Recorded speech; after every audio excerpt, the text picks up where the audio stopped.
হুসাইন একবার বিশ্বনবীর প্রশ্ন করলেন, নানা মানিল আমজাদ ইলাল্লাহ, বলেন তো নানা আল্লাহর কাছে কে বেশি দামি, আপনি নাকি আমি? বিশ্বনবী বললেন, হুসাইন আনাল আমজাদ, আমি বেশি দামি। হুসাইন বলল, নানা জি আমি মানি না, আনা লা ওয়াফিক, আমি মানি না নানা। কেমন করে আপনি আমার চাইতে বেশি দামি হন? আপনার চাইতে আমি বেশি দামি। বিশ্বনবী বললেন, হুসাইন আমি হলাম নবীদের নবী, আখির নবী বিশ্ব নবী, আর তুমি হলা আমার উম্মত, তোমার চাইতে আমি বেশি দামি। হুসাইন বলে, নানা জি আপনি ভুল বললেন, আপনার চাইতে আমি হুসাইন বেশি দামি। সুবহানাল্লাহ কইবেন না? বিশ্বনবী বললেন, কাইফা যালিক, কেমন করে এটা? হুসাইন বলল, নানা জি তাহলে বলেন তো আপনার আব্বার নাম কি? বিশ্বনবী বললেন, আমার আব্বার নাম হলো আব্দুল্লাহ। কি নাম? হুসাইন বলেন, আনা খালি আব্দুল্লাহ, লাইসা ক্বাবলাহু ওয়ালা বা'দাহু শাই। খালি আব্দুল্লাহ, সামনেও কোনো টাইটেল নাই, পিছনেও কোনো টাইটেল নাই। আমার আব্বার নাম আপনি জানেন নাকি? আমার আব্বা হলো শেরে খোদা, দুনিয়ার সব কাফির মুশরিকদের জন্য আল্লাহ আমার আব্বারে বাগ বানিয়ে পাঠিয়েছে। আমার আব্বা সাধারণ কোনো মানুষ নয়, বিশ্ব নবীর মেয়ের জামাই। আল্লাহু আকবার। আপনার আব্বা আব্দুল্লাহ কি কোন নবীর মেয়ের জামাই নাকি? বলেন, আমার আব্বার নাম হলো আলী কাররামাল্লাহু ওয়াজহা। বিষ্ণু বললেন, তাই তো, আসলে তো তোমার আব্বা বেশি দামি। আবার হুসাইন প্রশ্ন করলেন, নানা বলেন তো আপনার আম্মার নাম কি? কি নাম বিশ্বনবীর মায়ের? তোরা দেখে যা আমিনা মায়ের কোলে, মধু পূর্ণিমারি সেথা চাঁদ দোলে, যেন উষার কোলে রাঙা রবি দোলে। তোরা দেখে যা আমিনা মায়ের কোলে, কুল মখলুকে আজি ধ্বনি ওঠে কে লই, কালিমা শাহাদাতের বাণী ঠোঁটে কে লই, পড়ে দুরুদ ফেরেশতা বেহেশতের দুয়ার খোলে। তোরা দেখে যা আমিনা মায়ের কোলে। আল্লাহু আকবার। বিষ্ণু বললেন, আমার মায়ের নাম আমিনা। হুসাইন বলল, নানা জি আপনার মায়ের নাম যদি আমিনা হয়, জেনে রাখেন আমার মায়ের নাম হলো ফাতিমা, সাইয়্যিদাতুন নিসাই আহলিল জান্নাহ। জান্নাতে সর্বপ্রথম যেই মহিলাটা ঢুকবেন, ওই মহিলাটা হলো আমার আম্মা জান ফাতিমা। বিশ্বনবী ফাতেমারে এত ভালোবাসতেন, বিশ্বনবী বলতেন যে ফাতেমারে কষ্ট দেয় সেজন্য আমি নবীরে কষ্ট দেয়, আর যে ফাতেমার মনের মধ্যে আনন্দ দেয় সেজন্য আমি নবীরে আনন্দ দেয়। বিশ্বনবী কোন সফরে গেলে সবার শেষে ফাতেমার সাথে দেখা করে বের হতেন, আবার সফর শেষ করে বাড়িতে আসার সময় সবার প্রথম ফাতেমার সাথে দেখা করতেন।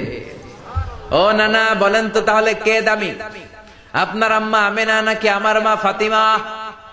বিশ্বনবী আর কোনো কথা বলে না। হুসাইন একের পর এক প্রশ্ন বানে নানাকে জর্জরিত করছে, নানা এবার বলেন তো আপনার নানির নাম কি? বিশ্বনবী বললেন, হুসাইন আমার নানির নাম হলো বাররা বিনতে আব্দুল উজ্জা। হুসাইন বলে, নানা আপনার নানি বাররা রে কেউ চিনে না। চিনেন আপনারা? অনেকে জানেই না, ওই যে কয় নসিনি, আরা নসিনি দে, আমরা চিনি না বাররা বিনতে আব্দুল উজ্জা। হুসাইন বলে, নানা আপনার নানিরে তো কেউ চিনে না, বাররা নামটা কারো মুখস্থ নাই। আমার নানির নাম আপনি জানেন নাকি? আমার নানির নাম হলো খাদিজাতুল কুবরা তাহেরা।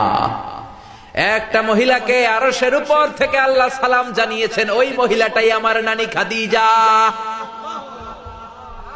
বিশ্বনবী খাদিজার এত ভালোবাসতেন, বিশ্বনবী বলতেন, আল্লাহ কিয়ামতের দিন যখন কেউ কাউরে চিনবে না, ওই কঠিন দিনে আমি যেন আমার প্রাণের খাদিজারে ভুলে না যাই। খাদিজা ইন্তেকালের পরে বিশ্বনবী নিজ হাতে দাফন কাফন করলেন, কবরের সামনে দাঁড়িয়ে দোয়া করলেন। দোয়ার পরে সব সাহাবীরা ঘরে ফিরে যায়। আবু বকর বললেন, নবী চলেন ঘরে ফিরে যাই, দাফন শেষ, কাফন শেষ, দোয়াও শেষ। বিশ্বনবী বললেন, না আবু বকর আমি যাব না, তুমি যাও, আমি কবরের সামনে দাঁড়িয়ে থাকবো। যেই মহিলাটাকে এই কবরের মধ্যে আমি শোয়ালাম রে আবু বকর, এই মহিলাটা সাধারণ কোন মহিলা নয়, আমার বিপদের দিনের সঙ্গিনী খাদিজা। মক্কায় এই মহিলাটাই আমার হাতে প্রথমে কালিমা পড়ে ইসলাম ধর্ম গ্রহণ করেছে। মক্কায় কেউ যখন আমারে সাহায্য করে নাই তখন আমার খাদিজা আমারে ভুলে নাই। কেউ যখন আমারে শেল্টার দেয় নাই, সাহায্য করে নাই, খাদিজা আমারে সাহায্য করেছে। মক্কার লোকেরা 3 বছর শিয়াবে আবি তালেবে আমার জেলের মধ্যে রেখেছিল। আমার কলিজার টুকরা বিবি খাদিজা ওই জেলখানার ভিতরে আমার সাথে ছিল। আবু বকর, তোমার মনে চাই তুমি ঘরে ফিরে যাও, আমি এখানে দাঁড়িয়ে থাকবো। আমি দাঁড়িয়ে দাঁড়িয়ে খাদিজার কবরের 3টা প্রশ্নের জবাব আমি বিশ্বনবী নিজে দিয়ে তারপরে ঘরে ফিরে যাব রে আবু বকর। সাইয়েদনা জিবরাইল এসে বললেন, ইয়া রাসূলুল্লাহ, ইয়া হাবিবাল্লাহ, দাঁড়িয়ে থাকার দরকার নাই, আপনি ঘরে ফিরে যান। আল্লাহ বলেছে খাদিজার কবরের 3টা প্রশ্নের জবাব আরশের উপর থেকে আল্লাহ নিজেই দিয়ে দিবে। ও নানা, কই আপনার নানি বাররা, কই আমার নানি খাদিজা? বিশ্বনবী কোনো কথা বলেন না। হুসাইন আবার প্রশ্ন করলেন, নানা বলেন তো আপনার নানার নাম কি? বিশ্বনবী বললেন, আমার নানার নাম হলো ওয়াহাব ইবনে আব্দে মানাফ।